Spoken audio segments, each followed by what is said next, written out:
नमस्कार साथियों। गर्व श्रृंखला के अंतर्गत भारतीय संविधान और राज्य व्यवस्था के 7वें शानदार क्लास में आप सभी का बहुत बहुत स्वागत है। आइए जल्दी से शुरू करते हैं आज का क्लास। आज का पहला प्रश्न है, भारतीय संविधान का कौन सा अनुच्छेद भारत की विदेश नीति से संबंधित है? उत्तर होगा हमारा डी, अनुच्छेद 51। अनुच्छेद 51 जब आप पढ़ेंगे तो उसमें लिखा हुआ है अंतरराष्ट्रीय अंतरराष्ट्रीय शांति और सुरक्षा की अभिवृद्धि करना। अंतरराष्ट्रीय शांति और सुरक्षा की अभिवृद्धि करने से तात्पर्य है हमारे देश की विदेश नीति, फॉरेन पॉलिसी तय करना। ये साथियों नीति निर्देशक तत्वों में है। नीति निर्देशक तत्वों में नीति निर्देशक तत्व जो आयरलैंड के संविधान से लिया गया है, अनुच्छेद 36 से 51 में वर्णित है। और यही है अंतिम अनुच्छेद जो नीति निर्देशक तत्व का है, 51वां अनुच्छेद भारत की विदेश नीति से संबंधित। बाकी ऑप्शन को देखेंगे तो अनुच्छेद 360 में वित्तीय आपात लिखा हुआ है, फाइनेंशियल इमरजेंसी, जो हमारे देश में आज तक नहीं लागू हुआ है साथियों। एक बार प्रधानमंत्री मोरारजी देसाई के समय में स्थिति बनी हुई थी, लेकिन हमारे देश में फाइनेंशियल इमरजेंसी अभी तक नहीं आया है साथियों। 360 के दो भाई और हैं, 352 जो नेशनल इमरजेंसी है, और 356 ये राज्यों में संवैधानिक तंत्र विफल होने पर राष्ट्रपति शासन है। 312 है साथियों, 312 है अखिल भारतीय सेवाओं का गठन, अखिल अखिल भारतीय सेवाओं का सृजन, अखिल भारतीय सेवाओं का सृजन, अखिल भारतीय सेवाओं का सृजन ये लिखा हुआ है। और ये साथियों ये अधिकार किसका है? ये अधिकार है राज्यसभा का। अखिल भारतीय सेवाओं का सृजन का अधिकार किसका है?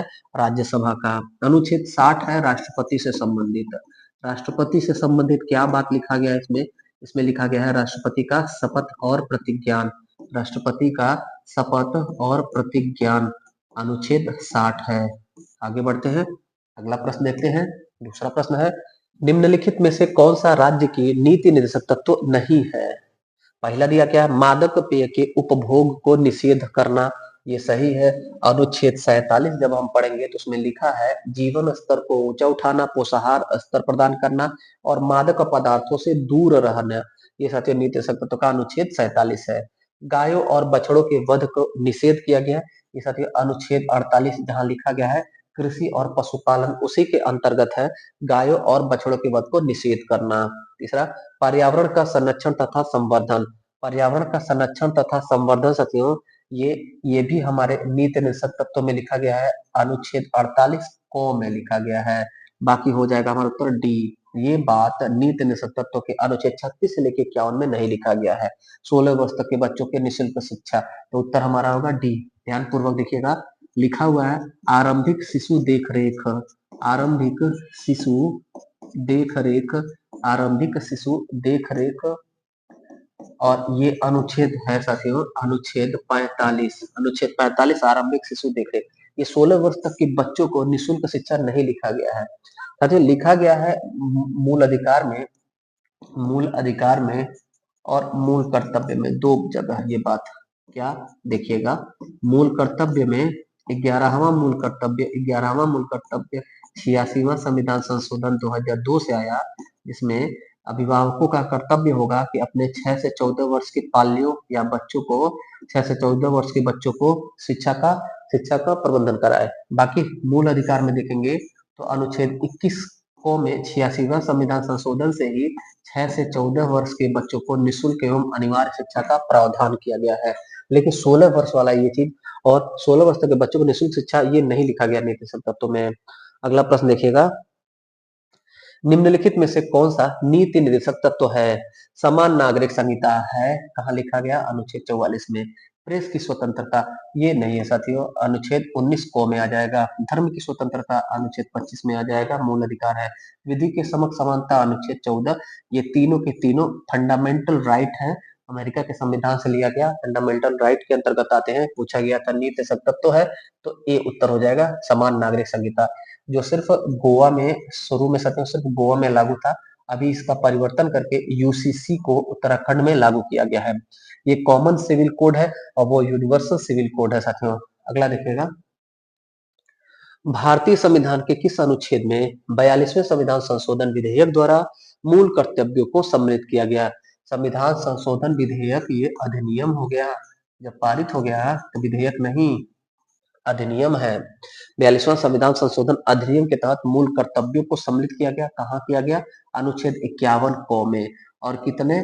10 मूल कर्तव्य को। यानी संविधान बनने के समय हमारे संविधान में मूल कर्तव्य नहीं था, ये अनुच्छेद 51 क के अंतर्गत जोड़ा गया मूल कर्तव्य, जो 42वां संविधान संशोधन अधिनियम 1976 के अंतर्गत जुड़ा। और 12 सदस्य यानी कि 12 सदस्य थे एक समिति में, जिसका नाम है स्वर्ण सिंह समिति। स्वर्ण सिंह समिति स्वर्ण सिंह समिति की सिफारिश पर स्वर्ण सिंह समिति की सिफारिश पर 1976 ईस्वी में 42वां संविधान संशोधन से 10 मूल कर्तव्य जोड़े जाते हैं। इस स्वर्ण सिंह समिति में कितने सदस्य थे? तो 12 सदस्य थे। 12 सदस्य थे। और साथियों बाद में इसमें 86वां संविधान संशोधन किया जाता है 2002 में, जिससे जिससे शिक्षा मूल कर्तव्य में जोड़ा जाता है। तो वर्तमान में इसमें 11 मूल कर्तव्य हो गए। जब आरंभ में देखते हैं संविधान निर्माण के समय 1950 में एक भी मूल कर्तव्य नहीं थे। रूस देश के, यानी उस समय उसका नाम था सोवियत संघ। सोवियत संघ रूस का अनुकरण करके हमारे देश में मौलिक कर्तव्यों का समावेशन किया गया स्वर्ण सिंह समिति की सिफारिश पर, जो 12 सदस्य थे। 10 मूल कर्तव्य जुड़े 42वां से। 11वां शिक्षा ला मूल कर्तव्य जुड़ा 86वां संविधान संशोधन 2002। किस भाग में है अगर पूछा जाए तो भाग भाग 4 क में जुड़ा। और कल की क्लास में आपको हम बताया था कि जब भी क ख ग या ए बी सी बिना ब्रैकेट के आए, किसी भाग के साथ या अनुच्छेद के साथ टच होकर के आएगा तो वो संशोधन है, तुरंत आप समझ जाएंगे। तो भाग 4 क इस संविधान संशोधन से आया, तो 42वां संविधान संशोधन से। अनुच्छेद कौन से जुड़ा था? तो अनुच्छेद 51 क जुड़ा था। और इसी 51 क में ऐसे 51 क में 1 2 3 4 करके टोटल 10 रोमन अंक में, चाहे इसी अंक में टोटल 10 मूल कर्तव्य जोड़े गए थे। बाद में 11वां शिक्षा से संबंधित मूल कर्तव्य जोड़ा गया। नागरिकों के मूल कर्तव्य, एक नजर डालिएगा साथियों, हमारे संविधान के जो मूल कर्तव्य है वर्तमान में 11 जो मूल कर्तव्य है, उनमें से 10 यहाँ पर लिखा गया है और 11वां मूल कर्तव्य है साथियों शिक्षा से संबंधित। तो 10 को पढ़िएगा, याद रखे रहेगा। पहला है संविधान का पालन करें, उसके आदर्शों, संस्थाओं, राष्ट्रध्वज और राष्ट्रगान का आदर करें। एक एक शब्द, एक एक कीवर्ड महत्वपूर्ण है। संविधान का पालन करना, आदर्शों का, संस्थाओं का, राष्ट्रध्वज और राष्ट्रगान का आदर करना। दूसरा मूल कर्तव्य है स्वतंत्रता के लिए हमारे राष्ट्रीय आंदोलन को प्रेरित करने वाले उच्च आदर्शों को हृदय में संजो के रखना, उसका पालन करना। हमारे जो क्रांतिकारी थे जिन्होंने राष्ट्रीय आंदोलन नेशनल मूवमेंट चलाया था, उसमें जो भी उनका आदर्श था उसको अपने हृदय में संजो के रखेंगे, उसका पालन करेंगे। तीसरा, भारत की संप्रभुता, एकता और अखंडता की रक्षा करेंगे, उसको अक्षुण्ण बनाएंगे। चौथा, देश की रक्षा करेंगे और आह्वान किए जाने पर देश की सेवा करेंगे। पांचवा, भारत के सभी लोगों में समरसता और समान भ्रातृत्व की भावना का निर्माण करेंगे, जो धर्म, भाषा या प्रदेश या वर्ग पर आधारित न हो, इन सभी भेदभाव से परे हो। ऐसी प्रथाओं का त्याग करेंगे जो महिलाओं के सम्मान के विरुद्ध हो। अगला, हमारी सामरिक जो होता है, सामसिक होता है संस्कृति, उसकी गौरवशाली परंपरा के महत्व को समझेंगे और उसका परिरक्षण करेंगे, सुरक्षा करेंगे। अगला, प्राकृतिक पर्यावरण जिसके अंतर्गत वन, झील, नदी और वन्य जीव आते हैं, उनकी रक्षा करेंगे, उसका संवर्धन करेंगे, प्राणी मात्र के प्रति दया भाव रखेंगे। अगला, वैज्ञानिक दृष्टिकोण, मानववाद और ज्ञानार्जन तथा सुधार की भावना का विकास करेंगे। ये नहीं कि कोई कुछ भी कह दिया तो हम एकदम आंख मूंद करके भेड़ की तरह चले जा रहे हैं। हमारा संविधान भी कहता है वैज्ञानिक दृष्टिकोण अपनाना है, तर्क लगाना है, हर चीज को सोच समझ के करना है, दर्शन के अनुसार करना है। अगला, सार्वजनिक संपत्ति को सुरक्षित रखेंगे और हिंसा से दूर रहेंगे। और 10वां है, व्यक्तिगत और सामूहिक गतिविधियों के सभी क्षेत्रों में उत्कर्ष की ओर बढ़ने का सतत प्रयास करेंगे, जिससे राष्ट्र निरंतर बढ़ते हुए प्रयत्न और उपलब्धि की नई ऊंचाइयों को छू सकेगा। साथियों, किसी भी देश का और समाज का विकास तब होता है जब एक व्यक्ति का विकास होता है।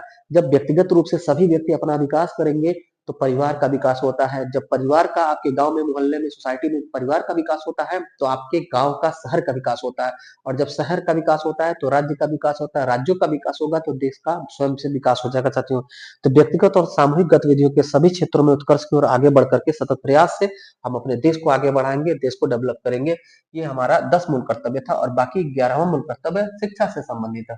अगला प्रश्न देखिएगा, पांचवा, निम्नलिखित में से किसके संस्तुति पर भारतीय संविधान में मूल कर्तव्य शामिल किया गया? अभी हमने पढ़ा 12 सदस्यीय स्वर्ण सिंह समिति की सिफारिश पर 1976 में 42वां संविधान संशोधन से मौलिक कर्तव्य सोवियत संघ रूस के संविधान से लिया गया था और बाद में 86वें संविधान संशोधन से 11वां मूल कर्तव्य लिया गया।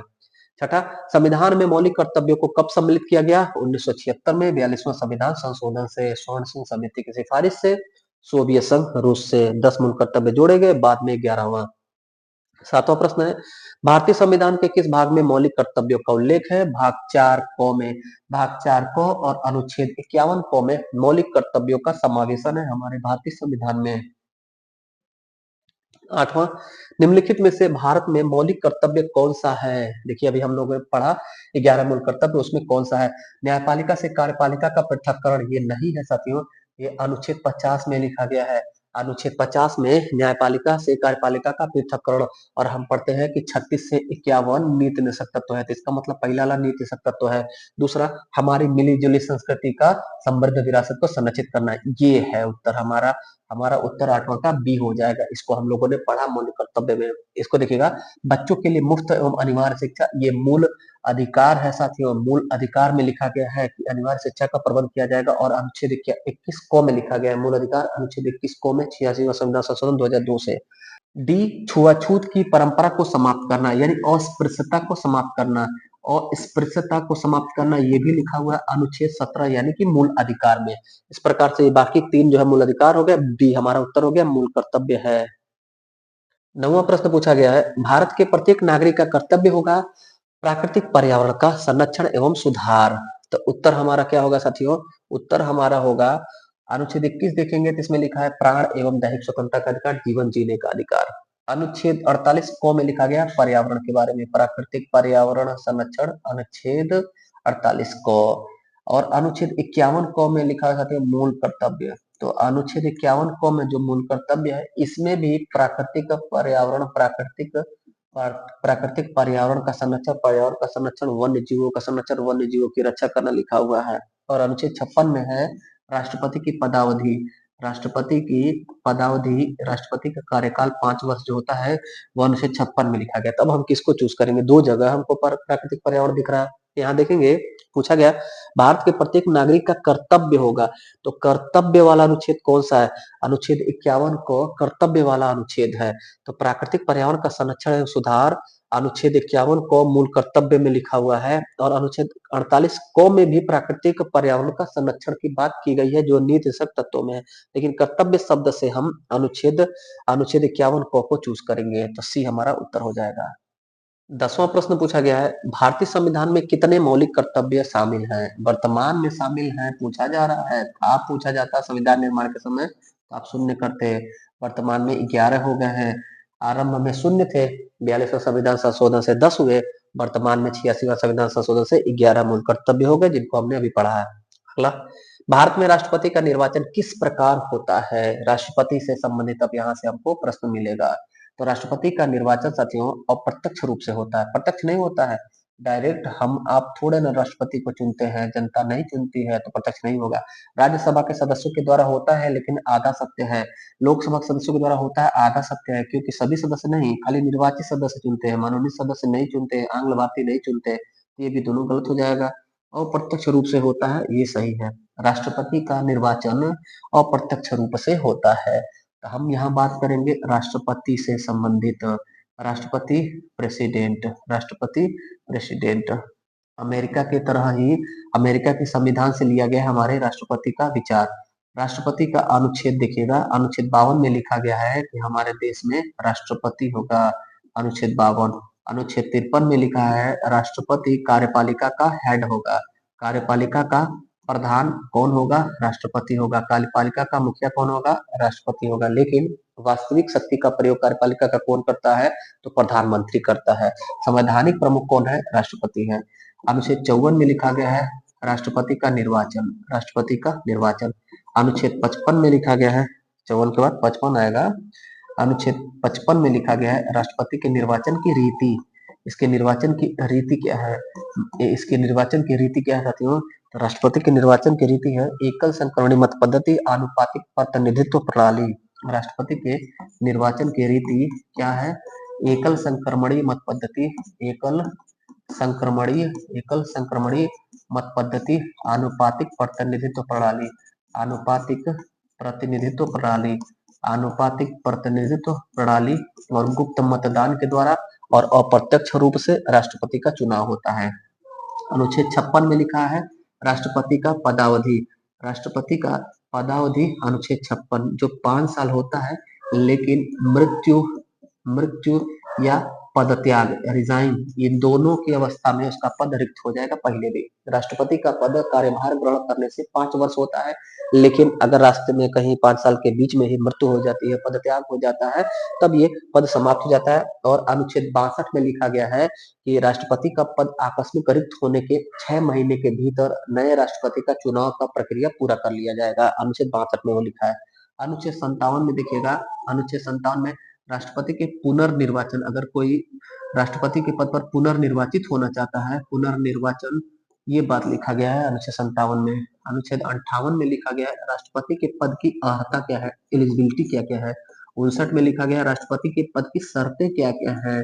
और 60 में लिखा गया राष्ट्रपति के पद का शपथ और प्रतिज्ञान। और अनुच्छेद 61 में लिखा गया राष्ट्रपति के ऊपर महाभियोग इम्पीचमेंट, महाभियोग इम्पीचमेंट अनुच्छेद 61। और 62 में लिखा है राष्ट्रपति का पद अगर रिक्त हो जाए तो उसके 6 महीने के भीतर राष्ट्रपति का पद भर लेना है चुनाव करके। तत्काल में जब राष्ट्रपति का पद इन 2 कारणों से खाली होता है तो हम साथियों पद खाली होने के दशा में उपराष्ट्रपति को कार्यवाहक राष्ट्रपति बना लेते हैं। इस प्रश्न का उत्तर हमारे 11 का डी। आगे बढ़ते हैं और विज्ञान बटोरा जाएगा राष्ट्रपति संबंधित। 12वां प्रश्न है भारतीय संविधान के 70वें संविधान संशोधन द्वारा भारत के राष्ट्रपति के चुनाव में जिन 2 केंद्र शासित प्रदेशों को भाग लेने का अधिकार दिया गया है, तो उत्तर होगा हमारा दीपू। दीपू आप याद रखिएगा, दिल्ली और पुदुचेरी। दिल्ली और पुदुचेरी इन 2 ही राज्यों में, इन 2 ही केंद्र शासित राज्यों में, इन 2 ही केंद्र शासित राज्यों में साथियों विधानसभा है।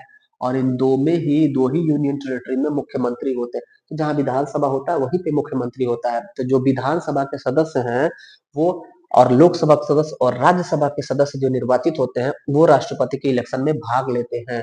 पूरी बात समझिएगा फिर से साथियों। राष्ट्रपति राष्ट्रपति राष्ट्रपति का चुनाव, राष्ट्रपति का चुनाव होता है, थोड़ा सा कलर बदल दे थोड़ी अच्छा लगे। राष्ट्रपति का चुनाव होता है और कैसे होता है, अप्रत्यक्ष। अभी हमने पढ़ा अप्रत्यक्ष होता है, यानी कि जनता डायरेक्ट नहीं चुनती है, इनडायरेक्ट चुनती है। जनता के द्वारा विधायक जो चुने गए, सांसद जो चुने गए, वो लोग मिल करके राष्ट्रपति को चुनते हैं अप्रत्यक्ष रूप से। इसमें चुनाव में एक निर्वाचक मंडल होता है। राष्ट्रपति को कौन चुनता है, निर्वाचक मंडल। राष्ट्रपति को कौन चुनता है, निर्वाचक मंडल।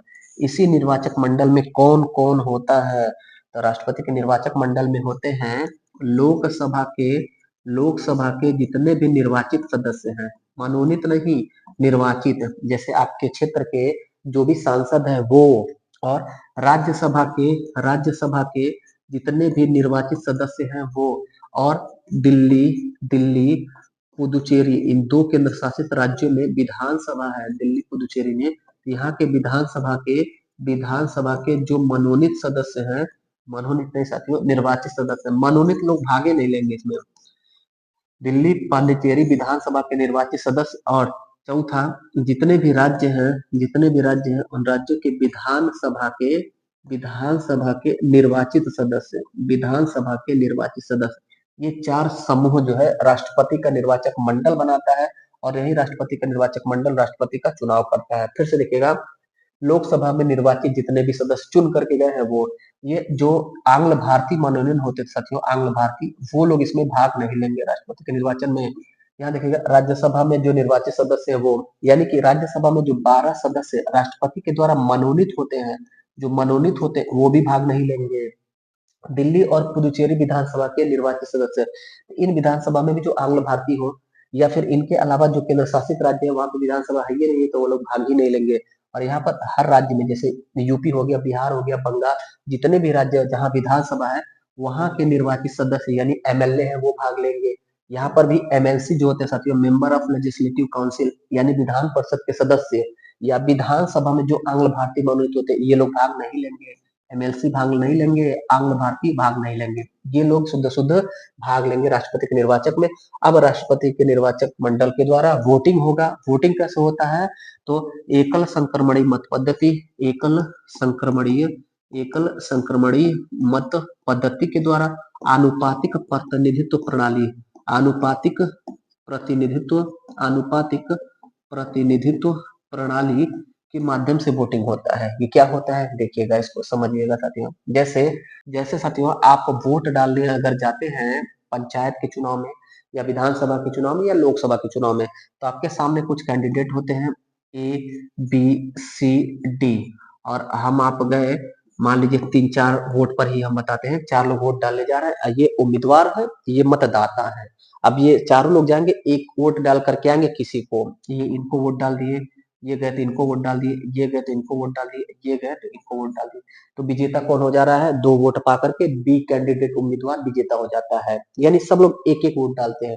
लेकिन राष्ट्रपति के इलेक्शन में ऐसा नहीं होता है। राष्ट्रपति के इलेक्शन में एक वोट नहीं डालते हैं जो भी वोट डालने वाले हैं वोटर। सपोज दैट राष्ट्रपति के इलेक्शन में साथियों अमूमन 2 ही लोग उम्मीदवार होते हैं। एक बार ऐसी स्थिति हुई कि कोई दूसरा उम्मीदवार नहीं था, नीलम संजीव रेड्डी हमारे देश के जो राष्ट्रपति बने हैं, जो लोकसभा के पूर्व में अध्यक्ष भी थे साथियों, वो निर्विरोध राष्ट्रपति बने हैं, यानी अकेले चुनाव लड़े थे, कोई उनके अगेंस्ट में चुनाव नहीं लड़ा, तो निर्विरोध राष्ट्रपति नीलम संजीव रेड्डी। उसके अलावा जितना भी हम देखते हैं इलेक्शन, उसमें सिर्फ 2 ही कैंडिडेट राष्ट्रपति के रहते हैं। अक्सर क्या होता है कि एक जो है एनडीए पार्टी है और एक यूपीए पार्टी है, जो यूपीए का नया नाम इंडिया हो गया, इंडिया गठबंधन, वही 2 के कैंडिडेट रहते हैं साथियों। अब मान लेते हैं सपोज दैट 3 उम्मीदवार अगर हो गए, तो जो वोट डालने वाले 4 या इससे अधिक जो लोग हैं, हम 4 पर ही समझेंगे, ये लोग जब वोट डालने जाएंगे तो एक वोट डाल के नहीं आएंगे राष्ट्रपति के उम्मीदवार को, जितने कैंडिडेट उठे हैं उतना वरीयता क्रम में वोट डालेंगे। जैसे ये चाह रहे हैं कि बी जीते, तो बी को 1 नंबर देंगे, अगर बी नहीं जीते हमारा तो सी जीते, तो इसको 2 वोट करेंगे, दूसरे नंबर पे वरीयता में वोट डालेंगे, इनको 3। ऐसे ही वोट होता है। तो अब दूसरा उठा है वोट डालने के लिए, तो ये भी चाहता है कि बी जीते तो 1 पर, लेकिन दूसरे पे इसको पसंद नहीं करता है, यानी कि ये न जीते तो ये भी न जीते, ये जीते दूसरे पे हमारा। तो ऐसे आप समझ गए होंगे कि वरीयता क्रम में वोट पड़ता है। तो अब अगर हम यहाँ पर देखें, पूरा वोट अगर पड़ गया तो इस तरह से काउंटिंग होगा, तो आप देखेंगे कि फर्स्ट प्रायोरिटी पर सबसे ज्यादा लोग किसको चाह रहे हैं, तो बी को चाह रहा है। 1 2 3, 3 लोग चाहे हैं, ये फर्स्ट है, और इसमें एक और इसमें कोई नहीं। तो इस प्रकार से बी जो है ये विजेता बन जाता है राष्ट्रपति के चुनाव में। इसी को कहा जाता है साथियों एकल संक्रमणी मत पद्धति, यानी एक एक का संक्रमण करके ट्रांसफर करके आपको वोट डालना है। और आनुपातिक प्रतिनिधित्व प्रणाली क्या होता है, अगर सपोज दैट कि यहाँ पर भी दो फर्स्ट फर्स्ट पर फर्स्ट पर बी को 2 लोग चॉइस किए और ए को भी 2 लोग अगर चॉइस किए, तो दो दो दोनों बराबर हो जाएगा। तो फिर सेकेंड पायदान देखा जाएगा कि सेकेंड पायदान पर सर्वाधिक कितने लोग इसको वोट डाले हैं, ए को या बी को सेकंड कितने लोग चाहते हैं, तो उस आधार पर इसको विजेता घोषित किया जाएगा। तो यही होता है एकल संक्रमणी मत पद्धति आनुपातिक प्रतिनिधित्व प्रणाली हमारे राष्ट्रपति के इलेक्शन में जो होता है। अगला प्रश्न देखिएगा, निम्नलिखित में से कौन राष्ट्रपति के निर्वाचन हेतु निर्वाचक गण में सम्मिलित नहीं है? अभी हमने पढ़ा, इस प्रश्न को करने के बाद आपको कंठस्थ हो जाएगा। लोकसभा में निर्वाचित सदस्य भाग लेते हैं और लोकसभा में आंग्ल भारतीय जो होते हैं वो नहीं भाग लेते हैं, और आंग्ल भारतीय साथियों जो मनोनयन होता था उसको भी समाप्त कर दिया गया है। अगला, राज्यसभा के निर्वाचित सदस्य ये भाग लेते हैं, और राज्यसभा में जो 12 सदस्य राष्ट्रपति के द्वारा मनोनीत होते हैं साहित्य, कला, विज्ञान और समाज सेवा के आधार पर, वो नहीं भाग लेंगे। राज्यों के विधानसभा के निर्वाचित सदस्य ये भाग लेंगे, साथ ही साथ दिल्ली और पांडिचेरी यानी कि पुदुचेरी के जो विधानसभा के सदस्य हैं, एमएलए हैं, वो भी भाग लेंगे। और ये राज्यों के विधान परिषद के जो निर्वाचित सदस्य हैं यानी एमएलसी हैं, मेंबर ऑफ लेजिस्लेटिव काउंसिल, वो भाग नहीं लेते हैं राष्ट्रपति के निर्वाचन में। तो उत्तर हमारा डी हो जाएगा। अगला, भारत के राष्ट्रपति के उम्मीदवार के प्रस्ताव का अनुसमर्थन किया जाना चाहिए कम से कम कितने लोगों के द्वारा? मतलब अगर हम आप चाह रहे हैं राष्ट्रपति का चुनाव लड़ना, तो क्या लड़ सकते हैं आसानी से? मुश्किल है साथियों, क्योंकि पंचायत का चुनाव, एमएलए का चुनाव, एमपी का चुनाव, चेयरमैन का चुनाव आप लड़ सकते हैं, आपको आपके क्षेत्र के कुछ अनुमोदक प्रस्तावक मिल जाएंगे। लेकिन राष्ट्रपति का चुनाव अगर किसी को लड़ना है, तो उसको उम्मीदवार जब बनना है तो उसके लिए 50 प्रस्तावक चाहिए। और ये 50 प्रस्तावक कौन होंगे? जो राष्ट्रपति के चुनाव में भाग लेने वाले होंगे, यानी एमपी और एमएलए जिनको हम लोगों ने अभी पढ़ा, निर्वाचक मंडल है, उनमें से 50 लोग प्रपोजल देंगे, प्रस्ताव देंगे कि भैया ये जो है इनको राष्ट्रपति का चुनाव लड़ाया जाए। और उसके बाद अन्य उसी सदस्यों में से, उसी निर्वाचक मंडल में से अन्य 50 लोग अनुमोदन करेंगे, यानी उसको स्वीकृत करेंगे, यानी उसको ग्रांटेड करेंगे, यानी 100 आपके सांसद या विधायक समर्थन में रहेंगे, तब आप राष्ट्रपति का उम्मीदवार बन सकते हो। उसके बाद वोटिंग होगा, उसके बाद आप राष्ट्रपति बनेंगे, हारेंगे या जीतेंगे। तो इसी नाते साथियों अक्सर हम देखते हैं कि 2 ही उम्मीदवार होते हैं, 2 बड़ी पार्टियां हैं हमारे देश में, 2 पार्टी नहीं है, वो 2 साथियों अलायंस है। एक एनडीए है, नेशनल डेमोक्रेटिक अलायंस, और एक है यूपीए जिसका वर्तमान में नाम इंडिया है। तो 2 ही जो अलायंस होते हैं उनके 2 कैंडिडेट सिर्फ रहते हैं। तो हमारा उत्तर क्या होगा साथियों, 50 निर्वाचकों का प्रस्ताव अनुसमर्थन चाहिए और 50 का हमको अनुमोदन चाहिए। अगला, राष्ट्रपति के उम्मीदवार के लिए क्या आवश्यक नहीं है? यानी कि कोई भी व्यक्ति राष्ट्रपति का इलेक्शन लड़ना चाहता है, राष्ट्रपति का कैंडिडेट बनना चाहता है, तो उसके लिए क्या आवश्यक है, नहीं है। देखिएगा, सबसे पहले कि उसकी आयु 35 वर्ष पूरी होनी चाहिए, 35 वर्ष की आयु पूरा करना चाहिए। दूसरा, पढ़ा लिखा, ये जरूरी नहीं है, ये पढ़ा लिखा होना नहीं चाहिए। सांसद चुने जाने की योग्यता रखता हो, सांसद में भी साथियों राष्ट्रपति को लोकसभा का सदस्य चुने जाने की योग्यता रखनी चाहिए, तब जाके वो कैंडिडेट बन सकता है। और उपराष्ट्रपति में राज्यसभा का सदस्य बनने की योग्यता धारण करना चाहिए, देश का नागरिक होना चाहिए। ये सभी सही है, बी उत्तर हो जाएगा। बी हमारा प्रश्न का उत्तर हो जाएगा। राष्ट्रपति के उम्मीदवार के लिए आवश्यक पढ़ा लिखा जरूरी नहीं है। अगला प्रश्न देखिएगा। अगला प्रश्न साथियों, यदि भारत के राष्ट्रपति चुनाव में कोई विवाद हो तो उसे सौंपा जा सकता है।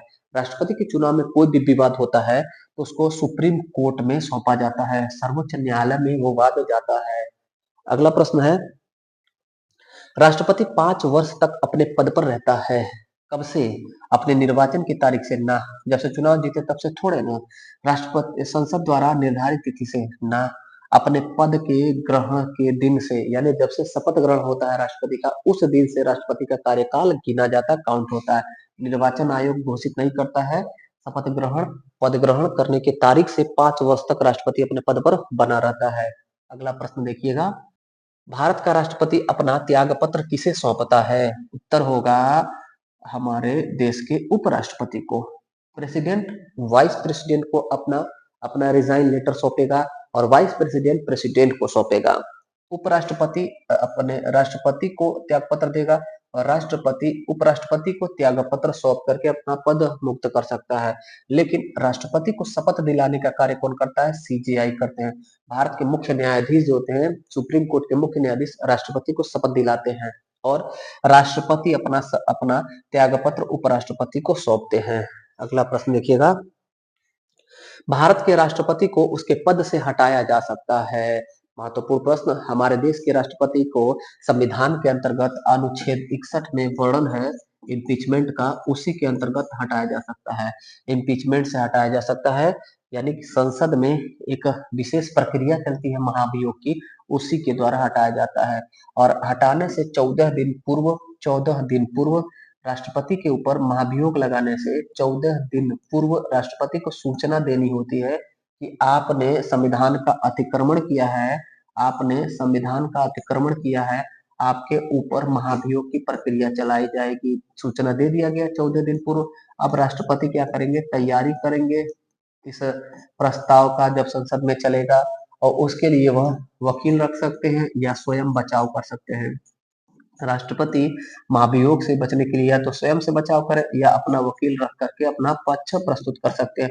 क्यों लगाया जाता है महाभियोग? तो यह संविधान का अतिक्रमण करने, संविधान का अतिक्रमण के मामले में राष्ट्रपति के ऊपर महाभियोग चलाया जाता है। कहाँ चलाया जाता है? तो संसद में चलाया जाता है। संसद में पहले लोकसभा या राज्यसभा किसी एक सदन में शुरू होगा, 2/3 पूर्ण बहुमत से पास होने के बाद दूसरे सदन में जाएगा, राज्यसभा या लोकसभा। मानो राज्यसभा में पहले आया तो फिर दूसरे लोकसभा में जाएगा, लोकसभा में पहले आया तो फिर दूसरे राज्यसभा में जाएगा। पहले में 2/3 से पारित होने के बाद जब दूसरे में जाकर के पारित होता है तो राष्ट्रपति को अपना पद त्यागना पड़ता है। हमारे देश में ऐसा कभी नहीं हुआ है कि किसी राष्ट्रपति के ऊपर महाभियोग लगा करके उसको हटाया गया हो। कोई भी ऐसे दुर्भाग्यशाली राष्ट्रपति हमारे देश के नहीं हुए साथियों जिनको उनके पद से हटाया गया है। अगला प्रश्न देखिएगा, भारतीय संविधान के किस अनुच्छेद के तहत राष्ट्रपति पर महाभियोग लगाया जा सकता है? अनुच्छेद 61। अनुच्छेद 61 के अंतर्गत महाभियोग की प्रक्रिया लिखी गई है। अनुच्छेद 76 में लिखा गया है साथियों महान्यायवादी के बारे में, महान्यायवादी। अनुच्छेद 75 में मंत्रिपरिषद के बारे में, केंद्रीय मंत्रिपरिषद के बारे में। अनुच्छेद 356 में राज्यों का संवैधानिक तंत्र विफल होने पर राष्ट्रपति शासन का वर्णन लिखा गया है। अगला, राष्ट्रपति पर महाभियोग का आरोप संसद के किस सदन द्वारा लगाया जा सकता है? तो दोनों में से किसी में, चाहे लोकसभा चाहे राज्यसभा, दोनों में से किसी एक सदन द्वारा पहले प्रस्तुत होगा, 2/3 पूर्ण बहुमत से पास हो जाएगा तो दूसरे में जाएगा, दूसरे में भी पास हो जाएगा तो राष्ट्रपति को अपना पद छोड़ना होगा। तो उत्तर होगा संसद के किसी भी सदन के द्वारा राष्ट्रपति पर महाभियोग की शुरुआत की जाएगी। क्यों की जाती है? जब संविधान का अतिक्रमण राष्ट्रपति करते हैं तब। अगला देखिएगा, भारत के राष्ट्रपति पर महाभियोग चलाने के लिए कम से कम कितने दिन पूर्व राष्ट्रपति को सूचना देना अनिवार्य है? तो 14 दिन पूर्व सूचना देना आवश्यक है, अनिवार्य है, जिससे वो अपनी तैयारी कर सके, अपना पक्ष रख सके। और ये साथियों, राष्ट्रपति के ऊपर जो महाभियोग की प्रक्रिया है, इसको अर्ध न्यायिक प्रक्रिया कहते हैं। अर्ध वैसे इसे नहीं लिखाएगा, अर्ध साथियों, अर्ध ऐसे लिखा जाएगा। अगर आप कहीं देख रहे होंगे अर्ध ऐसे लिखा हुआ और आदत हो गया होगा तो उसको सुधार लीजिएगा, ये अर्ध गलत है। अर्ध न्यायिक प्रक्रिया, राष्ट्रपति का महाभियोग अर्ध न्यायिक प्रक्रिया है, 14 दिन पूर्व सूचना देकर के संसद में फिर चलता है महाभियोग। अगला देखिएगा, भारत के राष्ट्रपति के महाभियोग की प्रक्रिया क्या है? तो अर्ध न्यायिक प्रक्रिया है। सुप्रीम कोर्ट में थोड़े चल रहा है, ये चल रहा है संसद में। महाभियोग कहाँ चलता है? संसद में, लोकसभा और राज्यसभा में एक एक करके चलता है। जब वो न्यायपालिका में चलता है, न्यायालय में चलता है, तब उसको न्यायिक प्रक्रिया कहा जाता है। अगर न्यायपालिका में नहीं चल रहा है तब फिर काहे न्यायिक कहते हैं? क्योंकि यहाँ पर न्याय हो रहा है, राष्ट्रपति को तरफा कार्यवाही नहीं की जा रही है, राष्ट्रपति को मौका दिया जा रहा है कि आप भी अपना पक्ष रखिए, कहीं गलती से आपको तो नहीं हटाया जा रहा है। इस नाते यह राष्ट्रपति के साथ न्याय होने के कारण न्यायिक भी कहलाता है, और सुप्रीम कोर्ट या हाई कोर्ट या न्यायालय में न चलने के कारण इसको आधा न्यायिक प्रक्रिया कहते हैं, अर्ध न्यायिक प्रक्रिया कहा जाता है। 23 का उत्तर हो जाएगा ए। अगला प्रश्न हम देखते हैं, सेकेंड लास्ट प्रश्न हमारा होगा ये, राष्ट्रपति का रिक्त स्थान भर लिया जाना चाहिए। यानी राष्ट्रपति का पद अगर रिक्त हो गया तो तत्काल में अगर रिक्त हुआ है तो कार्यवाहक राष्ट्रपति बन जाते हैं उपराष्ट्रपति, लेकिन उसके 6 महीने के भीतर राष्ट्रपति का पद भर लेना चाहिए। ये बात लिखा गया है अनुच्छेद 62, अनुच्छेद 62 में लिखा गया है। अनुच्छेद 62 के अनुसार राष्ट्रपति का पद रिक्त होने की दशा में 6 माह के भीतर इलेक्शन कर लेना है राष्ट्रपति का निर्वाचक मंडल के द्वारा। 25वां और अंतिम प्रश्न है, यदि मृत्यु, त्यागपत्र अथवा हटाए जाने की स्थिति में भारत के राष्ट्रपति का पद रिक्त हो जाए तो उस पद का कार्यभार कौन संभालेगा? तत्काल की स्थिति में उपराष्ट्रपति पद संभालते हैं राष्ट्रपति का, इसीलिए वो पद ही है साथियों वाइस प्रेसिडेंट। प्रेसिडेंट जब तक अपने पद पर है तब तक वाइस प्रेसिडेंट का कोई काम नहीं, इसी नाते उनको एक एडिशनल कार्य दे दिया जाता है, पदेन रूप से वो राज्यसभा के सभापति होते हैं। उपराष्ट्रपति राज्यसभा के पदेन सभापति होते हैं। जब राष्ट्रपति का पद रिक्त हो जाता है तब वो कार्यवाहक राष्ट्रपति के रूप में कार्य करते हैं ये उपराष्ट्रपति। अब अगर नाराज होकर के इस्तीफा दे दे उपराष्ट्रपति भी, राष्ट्रपति का डेथ हुआ, उपराष्ट्रपति कार्यवाहक राष्ट्रपति बने, नाराज होकर के इन्होंने इस्तीफा दे दिया, तब कौन राष्ट्रपति होता है? तब उस दशा में सुप्रीम कोर्ट का मुख्य न्यायाधीश उस दशा में कार्यवाहक राष्ट्रपति हमारे देश का होता है। ऐसा हुआ भी है एक बार, हमारे देश के न्यायमूर्ति मोहम्मद हिदायतुल्लाह सुप्रीम कोर्ट के सीजेआई थे साथियों, हिदायतुल्लाह सुप्रीम कोर्ट के सीजेआई थे, ये हमारे देश के कार्यवाहक राष्ट्रपति बने हैं। तो हमारे देश में एक बार सर्वोच्च न्यायालय या सुप्रीम कोर्ट के मुख्य न्यायाधीश भी कार्यवाहक राष्ट्रपति बने हैं, जब उपराष्ट्रपति वीवी गिरी ने भी इस्तीफा दे दिया था। कार्यवाहक राष्ट्रपति या उपराष्ट्रपति वीवी गिरी ने भी इस्तीफा दे दिया था, तब हमारे देश के न्यायमूर्ति मोहम्मद हिदायतुल्लाह कार्यवाहक राष्ट्रपति बने थे। तो ये था साथियों आज का 25 प्रश्न। कैसा लगा आज का क्लास? फीडबैक जरूर दीजिएगा। जो भी साथी नए हैं चैनल पर पहली बार विजिट किए उन सभी का हृदय की गहराई से स्वागत है। अपने पुराने वीडियो को भी साथियों देखिए और इससे अपना लिंक जोड़िए और संविधान को मजबूत करिए, जीएस पर अपना कमेंट करिए। मिलते हैं फिर अगले क्लास में, तब तक के लिए धन्यवाद। जय हिंद।